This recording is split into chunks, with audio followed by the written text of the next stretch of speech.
Today we are going to learn about the metaphysics of the Kundalini energy. Along with, we are going to continue the practice of Ajapa Yoga as well as the Shat-Chakra Yoga, also known as the Kriya Yoga. Namaskar. Welcome to Get Inspired Spiritually, a place to find yourself and awaken spiritually. I'm your host, Yadunandan.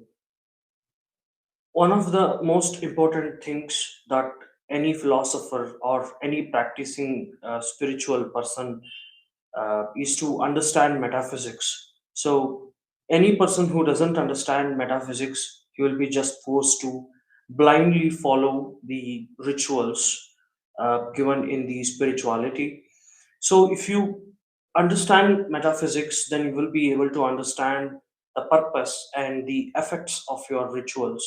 So a layman person can ask, like, what happens if you do meditation? So normally people will start giving the scientific benefits, because this is the era of science, and the computer. I mean, revolutionizing technology, which is making things, which is changing the things rapidly. So this way it is. So to understand, let us start with the metaphysics. So metaphysics is something that is concerned with the energy dynamics of the world. So the world consists of one energy. So if you go by the Newton's law of conservation of energy, which states that energy can neither be created nor be destroyed, and it goes constant transformation.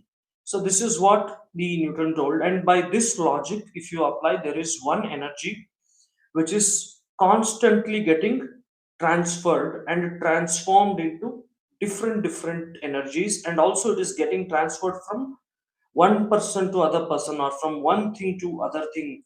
So it is getting, this process is constantly happening in the world. And this energy, in metaphysics we call that as cosmic energy. This cosmic energy is also called as prana. So in one of my videos we stated that prana is, if you go by the rudhi artha, I mean, which means, which is commonly known to all, I mean, which is spoken in, prana just means life force. Okay. So but if you take the yogika artha, which means, like, if you break down that particular word into meaningful sentences in Sanskrit, which is there. If you really want to understand any Vedic scripture, you have to understand through yogika artha and not through the literal meanings of quotations or any stanzas which are present in the Vedas. So by this logic, if you say prana is also the cosmic energy, and this cosmic energy is represented by U in Om. So if you break down Om, it is A U Ma. A refers to creation, U refers to maintenance, Ma refers to destruction. So by the Vedas, as given in the Vedas, Lord Chaturmukha Brahma is the creator of the world, and Vishnu is the maintainer of this universes. Sorry, I stated world, but it's actually the chain of universes. Or now the metaverse concept is, which is gaining a lot of traction, and Vishnu is the maintainer, and Lord Shiva is the destroyer. By this logic, uh, prana, which if you break this, prerana karoti iti pranaha. So prerana is the facilitation. So Lord Vishnu is also called prana, and he is the facilitator of all of the things that are happening in the universes, which means he is the prana, and he is maintaining life, order, everything in this chain of universes. So by that logic, you say cosmic energy is also called prana. And we are actually, I mean, coming back to the metaphysics, we are surrounded by, we are actually in an energy loop, and we are actually surrounded by energy loops where we are connected with that one energy which is connecting everything and everyone. It is maintaining everything, and we are in an energy loop where one energy is getting transformed into another energy in various ways. From one person to another it is happening.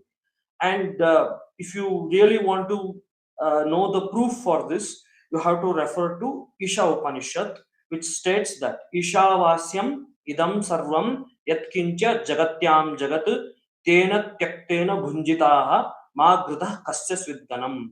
So, which states that Isha is present in everything and everyone. Idam sarvam. Isha is everything. Isha is present in everything and everyone. And this energy is provided by the Isha. So this way it goes, and this is what I mean. It is very important for anyone to understand. I mean, Vedas through Pramana, which means proof.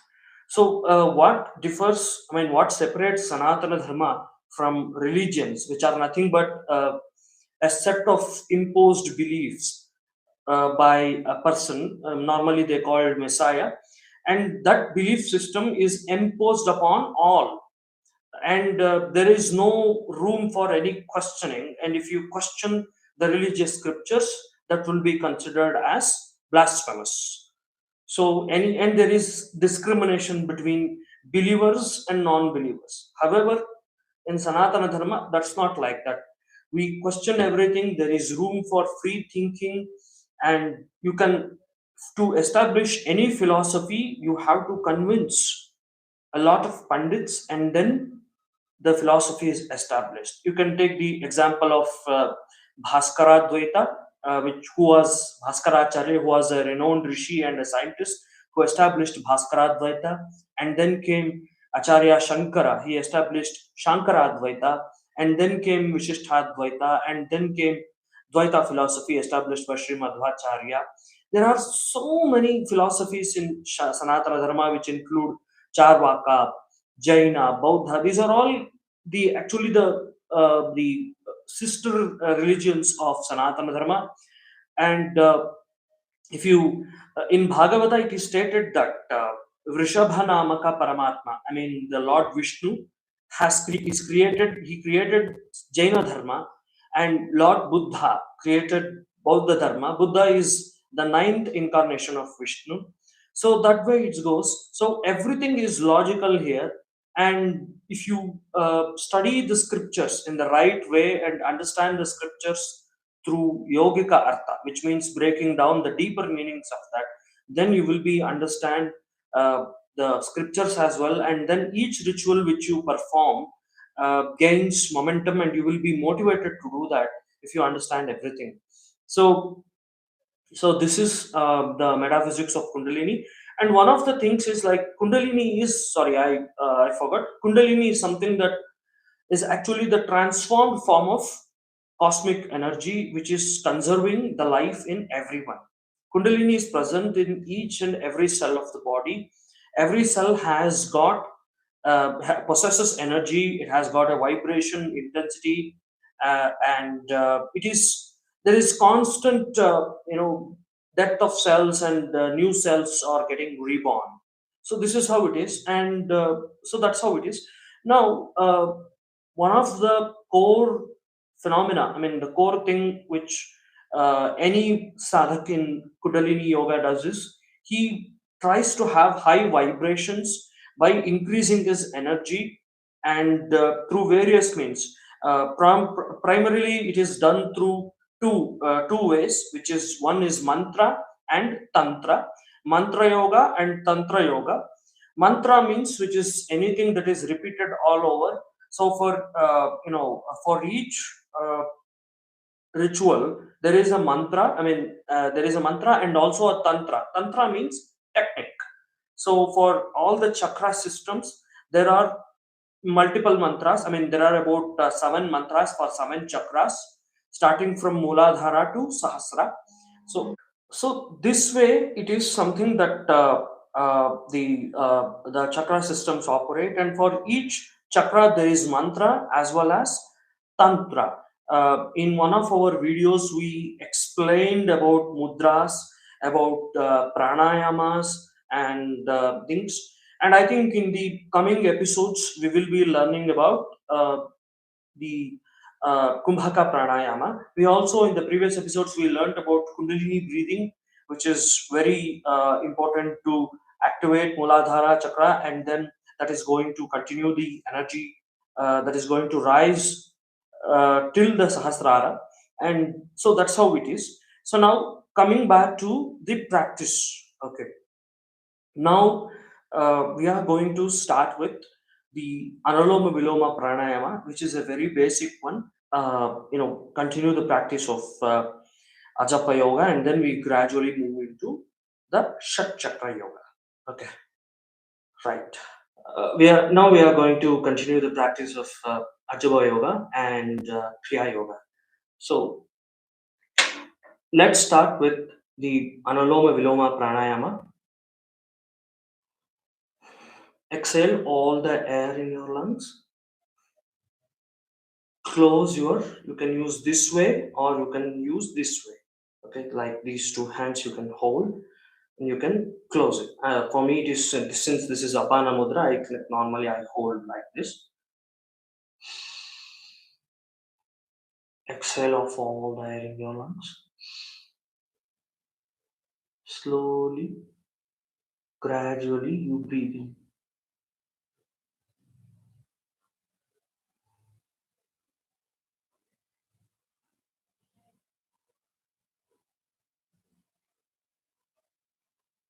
Close. Exhale normally from the right nostril.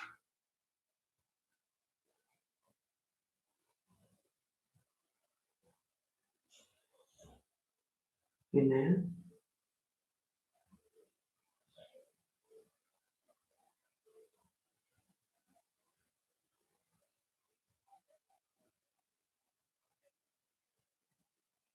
Close.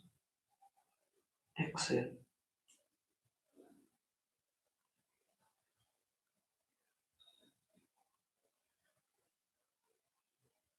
Inhale.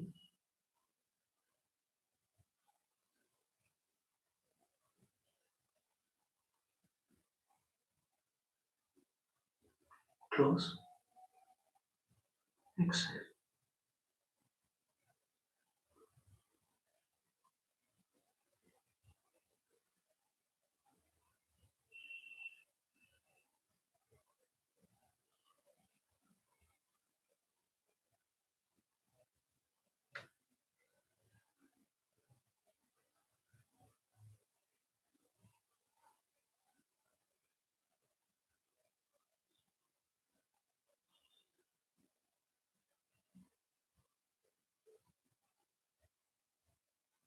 Inhale.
Close your eyes.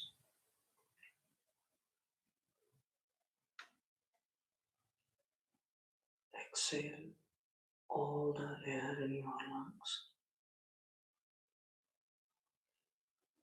Bring your focus towards the nostrils.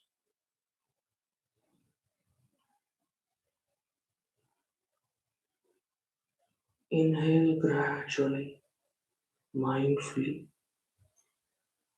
Observe that cold air is entering your nostrils. And while inhaling,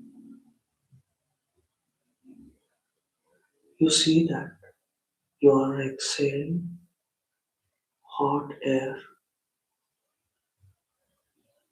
which you can experience a hotness in the air.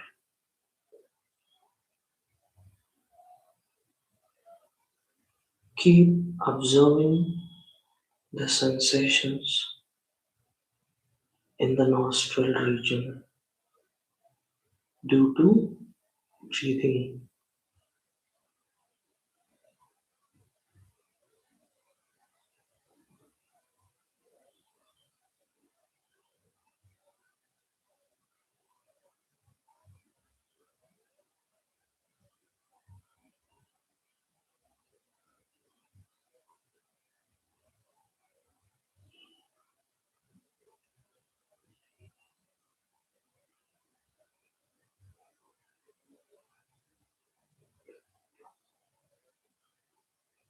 You can observe that there are some sounds that are getting created because of breathing.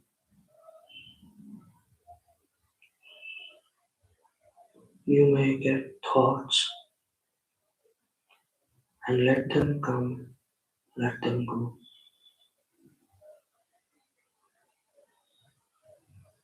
Be just a spectator to all the things that are happening. Consciously observe the sensations happening because of breathing.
Ignore the sounds that are happening outside. Just be a mere witness to everything.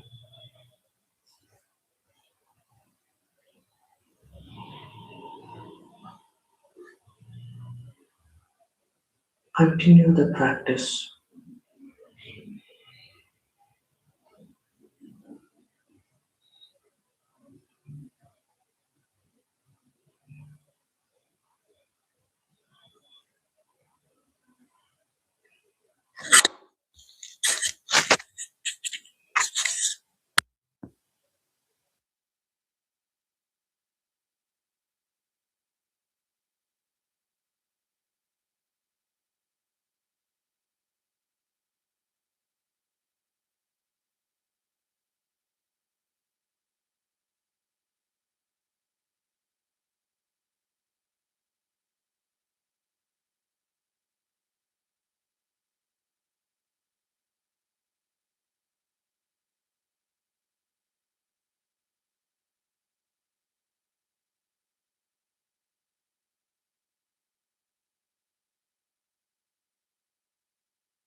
Ignore all sounds,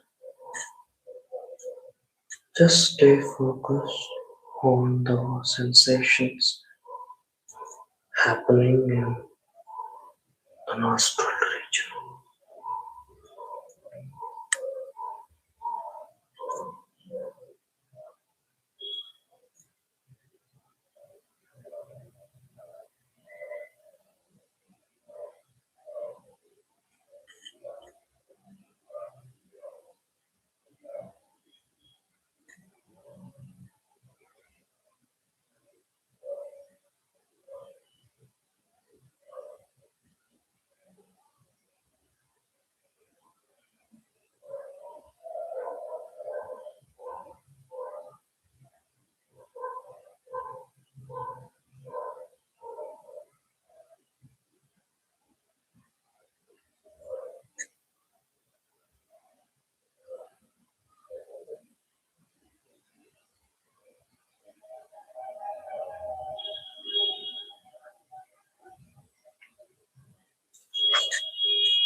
You may be tempted to open the eyes,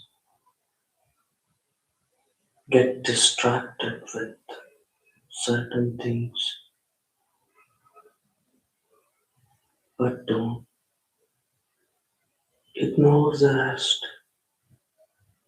Keep observing the sensations happening in the nostril region.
Now, gradually bring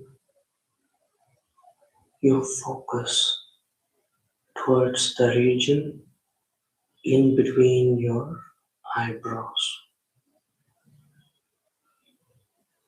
Select the center point present in between your eyebrows. Your each breath is creating sensations everywhere in your body, but it is specifically creating a unique sensation in between your eyebrows. Keep observing the sensations happening in between your eyebrows.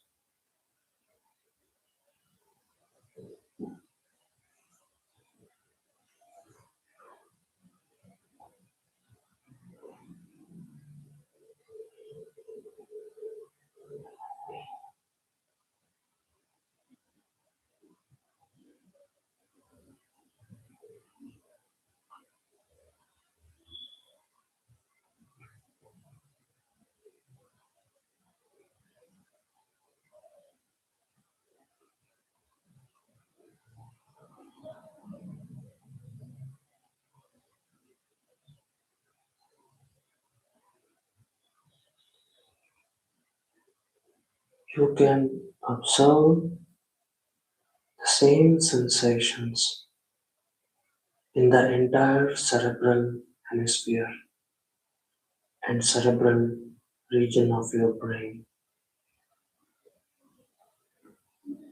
You could see that your breathing is creating a unique sensation across the brain, specifically in between the two cerebral hemispheres.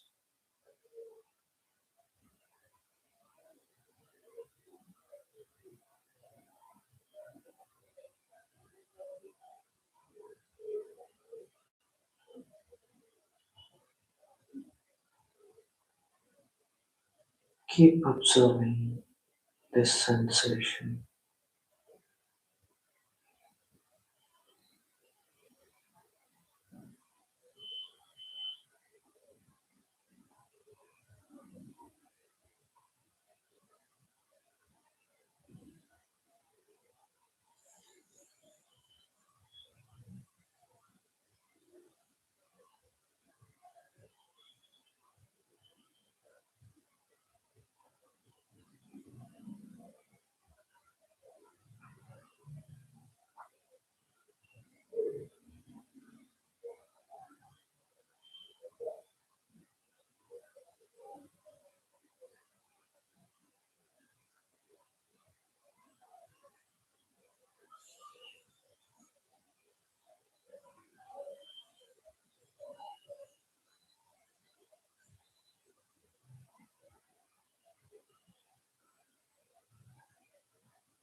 If you just focus on the point in between the eyebrows, you can also observe the sensations happening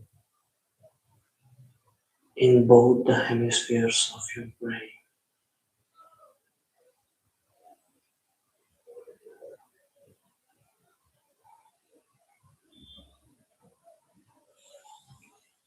You may be tempted to look aside, but bring back the focus to the region where you are supposed to focus, in between your eyebrows.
Have a smile on your face.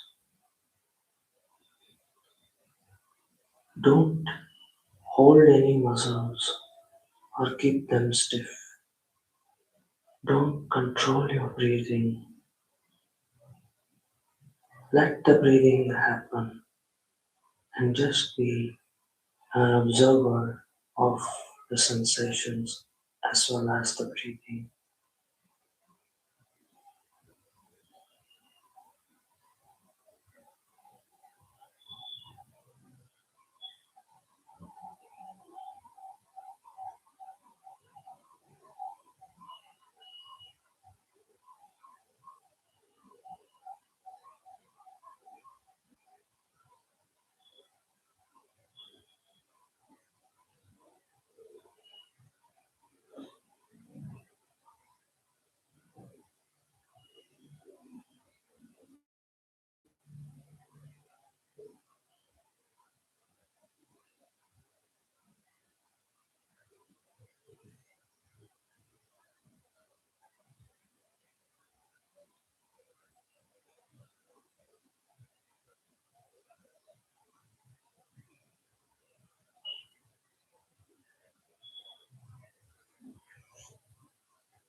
Now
start rubbing your hands to one another so that you can produce the heat from rubbing your palms.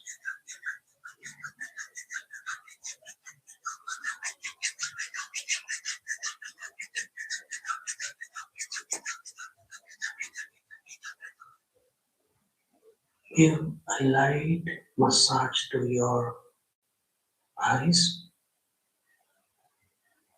like this.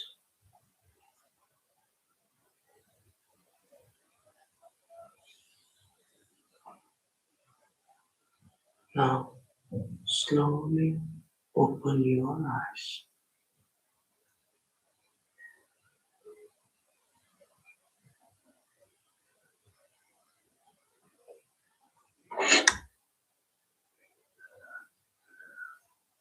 Tell us how you feel by doing this practice in the comments. One of the most important things that one should do is to keep smiling while doing meditation. Whenever some or the other thoughts pop up in your mind, naturally you will start to lose that smile. It's not that you have to give a grin like this, but at least give a pleasant smile. If you have observed any yogis or rishis or even gods as well, they keep on they keep on smiling. Like it's a small pleasant smile which is very important for us to do.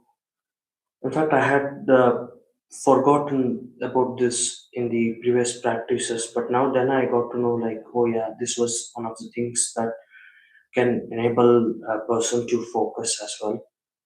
One way, like the other methods, what we had thought is mindful detachment and non-judgmentalism, where we detach ourselves from anything that is not, that is aside from our breathing, our center of focus, and the sensations. We are supposed to just ignore those things. And the other way is, if you smile lightly, like this, that's going to uh, rebound back your concentration, where you can focus on the sensations better. So tell us what you feel about this session in the comments. If you have any questions related to spirituality, philosophy, and practices, yogic practices, you can comment in the comment section or send us an email to our address spiritualityunited@gmail.com. Hope you like this video. Thank you so much for watching. We will see you soon. Next Sunday, sharp at 6 p.m., I will be coming live to join the live session. Thank you so much.